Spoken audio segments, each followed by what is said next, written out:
кыз деп эркелетет. Sen sulusun, sen жакшысың. Апам мени жайнаш дейт. Назик кызым дейт. Ошон үчүн назик болуп калгам.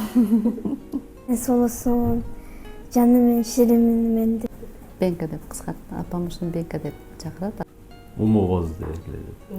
Мени Зирек кызым деп эркелетет. Үйдөн эң кичинеси болгон үчүн. Апам 5 бармакты сонун жасайт. Андай 5 бармакты апамдан башка эч ким жасай албайт. Апам айылда кара шорпо кылып берчү эле мурда. Аябай сонун болчу эле да. Биз кичинекейибизде баягындай союз салат жасап берет эле да.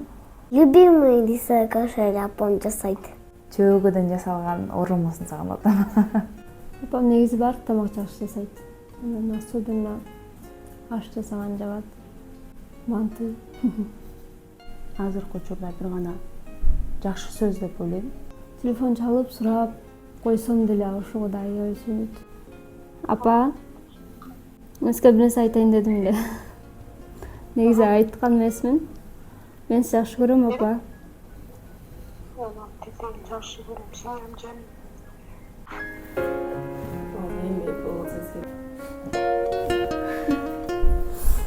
Торт алып барып берем. Кечине. Массаж жасап берем. Апа, мен сизди өтө жакшы көрөм, апа. Мен да жакшы көрөм. Сизди катуу жакшы көрөм. Сизди ыраазы кылгым келет. Сизди сүйүнткүм келет. Алла разы болсун.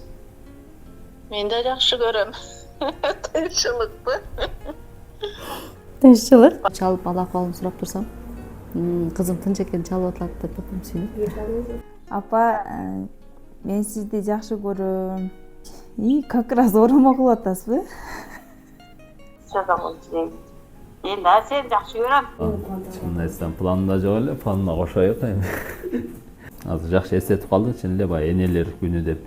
Майдын 3-чү жекшемби күнү энелер күнү деп атабыз. Буюрса апама бир сюрприз белек кылам. Көп нерсе кылгым келет. Умрага өзүмдүн каражатыма жөнөткүм келет. Энелердин күнүнө такала сен эмне белек алып берем айтпай эле коеюн. Бирок каланда турган бир белегим бар. Аны ошол күндө эле билгени жакшы го дейт. Сизге алып барып тамактандырып келем.